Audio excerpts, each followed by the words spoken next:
In today's video, I wanted to go through the correct alignment for a twist. There are many different ways that we twist in our yoga practice. So there's many different ways that you can twist in, but the same principles of every twist are going to apply.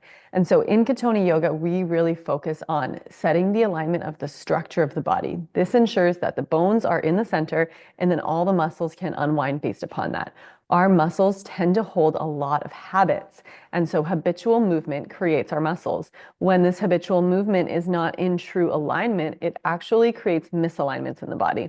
This impacts our organs, our glands, all of the functioning, because the moment anything feels tension or constriction in the body, energy can no longer flow there. And so some of the key principles in Katoni Yoga is not about being flexible, it's about creating space, right? It is about really learning how to align yourself in your center, knowing where all the bones are meant to be placed, and then utilizing the postures and the geometry in the postures to create more space, especially as you're twisting, more space even in the joints, more space in the body so that everything can flow unencumbered. And so in my book, if you don't have it yet, Yoga is Origami, I do a lot of written descriptions in here so that you can really truly see the alignment of a twist. And so every twist, no matter how we come into it, is going to stay the same, right? Our hips are 3 and 9 or neutral, right? Our pelvis and stays neutral, which means that we're not sitting back on our tail. We're actually tipped forward slightly. Our heart turns 90 degrees and then the vision turns all the way around 180. And so the whole point of really using this orientation is to know that the moment your heart doesn't turn all the way, I will know that there's back muscles on your back that are still holding on. And so it just gives us a measure of where we are and where we want to go. So I'm going to show you a few ways you can get into a twist today to check if you are aligned and also how to weave in a chair. So let's get started. You're going to need a bolster. I have a blanket on top of my bolster. You can use 2 bolsters, doesn't really matter. The more height that you find in your practice, the more that you're going to be able to tip forward so that you're really between your pubis and your coccyx. And so the biggest problem that I see in twists or in a lot of postures is this tipping back onto the tailbone. This is where a lot of yoga teachers will teach to straighten your legs. You never want to straighten your legs in the practice. This is how people tear muscles or overbuild the back muscles. So the hamstring muscles get too strong. The calf muscles get too strong. It's not a way to stretch a muscle. You want to be able to stretch a muscle from where they insert, which is the backs of the knee and right at the bottom of the butt bones. And so when we learn to bend our knees, what we're actually doing is we're learning to actually get into the belly of the muscle rather than overstressing, right? The sensitive parts of where they attach. And so by bending the knee, you take it out of that sensitive part and you can really alter the way that you're opening up your muscles. So always bend your knees, because the moment you lock your knees, the pose is over. You're now tipping onto your back. You're building your back muscles, which is what we do not want, right? Because then your lungs close down, you can't get as much air in, and nothing is really flowing in the body the way that it's meant to. So in this simple twist, you are just going to bend your knees, right? And so if you're here and it is impossible to bend your knees, I'm going to show you after how to use a chair. But for now, for those of you that are here, there's a few ways that you can twist here. So a twist, again, you want to keep your pelvis perpendicular with the ground if we're sitting, right? So this is a 90-degree angle perpendicular. And so when I'm in this twist, I want to keep my hips exactly as they are at 3 and 9. I don't want to start turning my hips as I twist and sitting back because then I come out of the twist, right? And so keep your hips at 3 and 9. The first thing you can really do is to just take your hand, your right hand, on the outside of your left leg. So whether you're grabbing onto your knee, whether you're grabbing onto your foot, right? Doesn't matter. You can have a block. If you're sitting on a lot of height, you'll need a block. And you can place the block at first, maybe to the left side somewhere, right? Eventually, this block is going to be exactly behind you. So it's on the line of your pubic bone coming forward and your coccyx coming back, because that's eventually where you want to be placing your hand. So your right hand will come on your left leg and you will twist and turn. So you'll start to see where you are, where you can go. If it's really hard to keep your knees bent, you can always take a block or 2 underneath your legs so you don't have to hold on to those muscles, right? The more you can let go of the muscles, the deeper you'll get into the postures. The more your muscles are holding on, the more they will resist the posture. So we always want to look for ways to let go of the muscles so we can really be working in the center of our bones. And so with your right hand on your left leg, and as you're twisting, you're going to bring your heart, right, over towards the right, and you're going to start to look over towards the left. And so at first, your hand might be here, right? And this is the deviation of where you need to go. from where this straight back line is for you. We're going to call this north and we're going to call this south. So however far you are from that south line of your coccyx going straight back behind you is the amount of back muscles that are holding you in place. And this is what we get to really iron out and work through in this practice. And so eventually when you're twisting, every time you inhale, you rise up a little bit higher. Every time you exhale, you can twist a little bit deeper.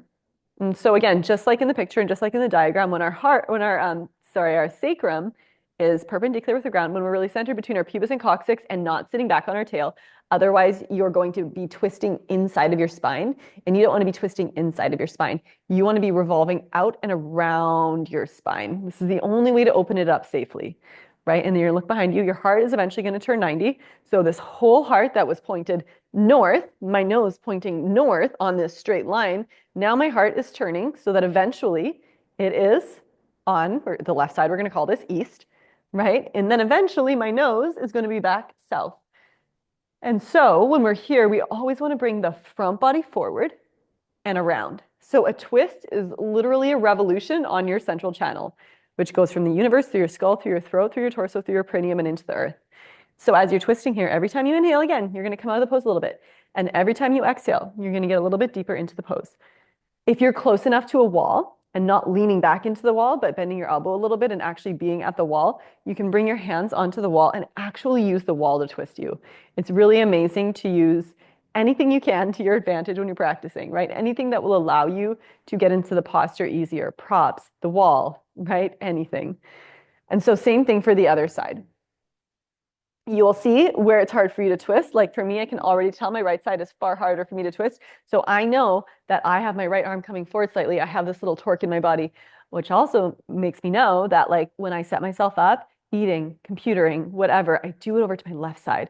So it would be better for me to set everything up on my right so I can begin to take this twist and this torque out of my body. And so a twist will show you where your strong muscles are because it'll be harder to twist that way. It'll show you where you're slightly imbalanced, where your torso is slightly off because it's going to be harder for you again to twist that way. So as you take your hand back, again, at first the block might be over to the right a little bit. Your left hand is going to go over onto your right leg. And I like when I twist, I don't like to have my hand here because this gives me the opposite rotation I want in the shoulder. This is going to collapse your lung and you're going to risk injuring your shoulder. I like to flip my palm when I'm twisting so that this whole arm bone and this whole shoulder is rolling down the back and my front lung is opening up. You can really only have more air when you're breathing into the front part of your lungs because this is the more malleable part of your body. It is really hard to breathe into the lungs on the back of the body. So you really want to find a way to open up the front. So again, I'm going to flip my palm forwards and just use it as a guide as I twist myself. And then eventually, again, it's a measure for me where this block comes onto this south line, where my heart turns 90 degrees and where my vision eventually turns 180. And so I just wanted to show you this correct alignment of a twist in the most basic positioning, which is your feet forward. Because the moment you start adding folds into your twists, right, it gets a little bit more complicated with your legs. And every time you fold and fold and fold, right, it's going to require a little bit more opening within your body. And so eventually there's many ways to twist in a posture, right? You can be in a high lunge and bring your arm around. You can flip your wrists. I always think that feels better. Of course, you have to learn how to flip your wrist first, but it's the same as a twist here, right? Your pelvis is now neutral, 3 and 9, right? My heart turns 90. My vision turns 180.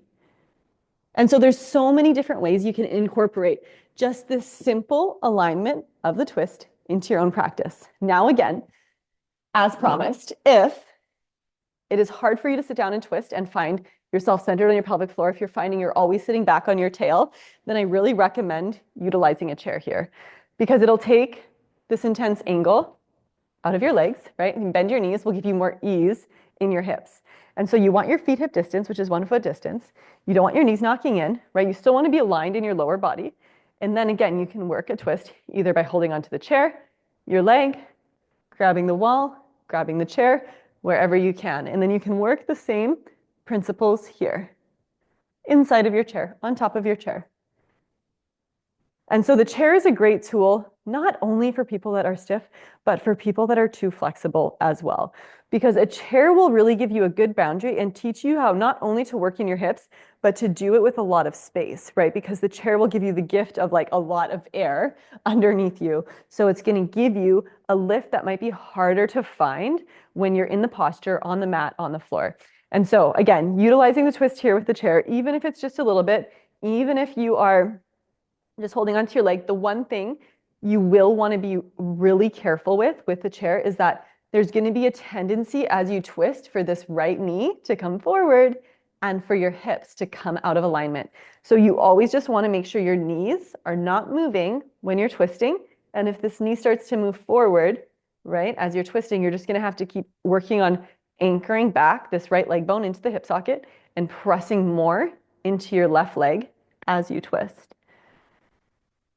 And so I hope this video helps you bring these twists in a really intelligent way into your practice, because when you twist sitting on the tail or twist leaning into the back, we risk slipping discs. We risk injuring our lower back. All the muscles that are holding on nice and tight that you're trying to twist into. That's why you always want to bring your front body forward as you twist to get out of the back muscles and get around them. And so if you do want more practices utilizing the props instead of the muscles, learning how to use the chair, the blocks, the sandbags, like all of it, learning how to really position yourself in the center of your bones and have a completely reformative practice for winter, which your bones are your kidneys. And this is where we start to replenish and moisturize our kidneys so they don't get dry and brittle and break or display things like arthritis in the winter. Then definitely join my longevity series. This is a 3-part series where we first go into really learning how to work in the hips. So if those postures, the hip postures are really hard on the mat, on the ground, I will teach you new ways to utilize them on the chair, right? Giving you a lot of height, even if you are already open and spacious and have the ability to do the postures on the mat. The chair will change how you are in your hips. As someone that's overly flexible, when I use the chair, I get into muscles I had no idea existed. And so I'll also be teaching you how to self-adjust yourself in this practice so that you can really get into this hip joint, so that you can get deeper into your own postures in the comfort of your own home. So I'll leave the link there's a free video in my longevity series that actually includes a free yoga nidra. If you've never laid down and done a yoga nidra, I highly recommend it. I have a free one in there for you, but the longevity series, after every single practice, we have 3 different big practices that we're doing in the longevity series. There will be a yoga nidra for you to do after, about 30 minutes each. So this is a guided meditation to literally reprogram the beliefs within your cells. So if this video was helpful for you, make sure that you subscribe to my channel so that you can get more of these videos. If you want to join the longevity series, grab the free video below or just join me below. I'll leave both of those links, and I'll see you in the next